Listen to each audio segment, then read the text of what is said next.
My name is Amira Kester from Starts Primary School in Kimberley. My theme is exotic, eccentric, leave them in the wild. Stare, baie stare, en stil, sleet in die swart rusbank op. Sy sliewe swart oogies blink. Sy gesplete tongetjie beweeg, rukkerig, in en uit, in en uit. Toe maar ouma, moenie skrik nie. Dis maar net met troetelslang. Hy sal nie pik nie. Laat hy kom gou in sy glaskas gaan bere. Chairperson, ladies and gentlemen, exotic, eccentric pets are the latest hobby of choice in the human center circle. Usually, wild animals are taken from the natural environment and are kept as so-called pets. I think this new human hobby must be stopped and strict measures must apply because people don't know how to take care of these rare pets. People soon get bored of their new toy and people want to change wild animals into pet puppets. First and foremost, people don't know how to take care of these rare pets because reptile pets don't live in their natural environment and need special care. Their terrarium should be adopted with the correct heating, lighting and humidity.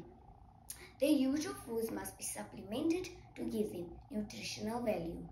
In his book guide, Reptiles of Southern Africa, the well-known herpetologist Iman Marius told me on the 15th of February 2025 that cold-blooded animals take a while to show signs of any illnesses or malnutrition, so you might not know when your scaly pet is feeling under the weather, or no dropping off to the local pet hospital or to the specialist vet you go.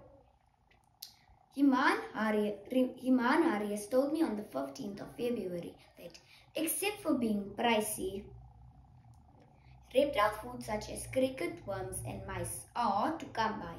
Clients are not afraid to splash with scaly pet. As jy egter nie weet hoe om jou troeteldier te versorg nie, jy vet weer sien nie veel nie.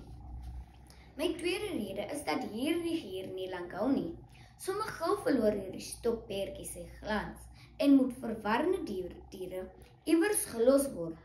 Op bitterbuy.co.za kan jy tweedehandse eksotiese diere meestal en minstens spotgoedkoop te koop kry. Sommige eienaars is so vrygewig dat hulle selfs gratis aan hulle troeteldiere aanbied. Dear Hawk and Owl, the NSPCA expressed their concerns and displeasure about the ownership of these scaly pets. On a podcast, Agriculture, loaded on the 6th of April 2025. On ofm.co.za, Kiesnar, a spokesperson from the NSPCA, said that people quickly realized they cannot or don't want to take care of their scaly pet anymore and drop them off at a rehabilitation center, often dehydrated or starved. Although the proper nutrition and intensive care is given immediately, the poor animal usually doesn't survive. Doesn't that break your heart? My derde rede waarom ek slapeloose nagte het, is omdat mense eksotiese diere forceer om by hulle lewens aan te pas. Ek was Saterdagoggend, die 12de Desember, verlede jaar, baie ontstel, saam met Dr.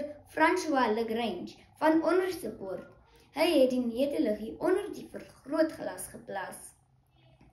Op die geselsprogram Ontbytsake op Kyknet. Dr. Lagrange het vertel dat hy toenemende versoeke kry om byvoorbeeld apie se tande te trek. Dis vir hom en vir my oneties. Apies is so oulik, solank hulle aandag kry en mense se harte te steel. Maar sodra die mense die huis verlaat, begin hulle afstreke.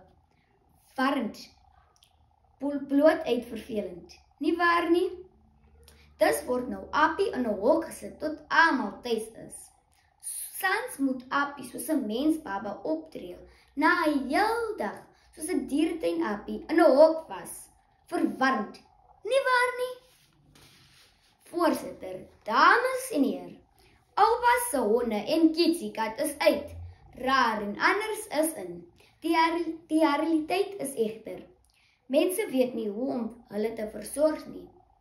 Mense raak vinnig uitgekeier met hierdie vreemde verskynsel en mense verwag dat hulle moet by hulle lewens aanpas. Liewer dood as in die mode.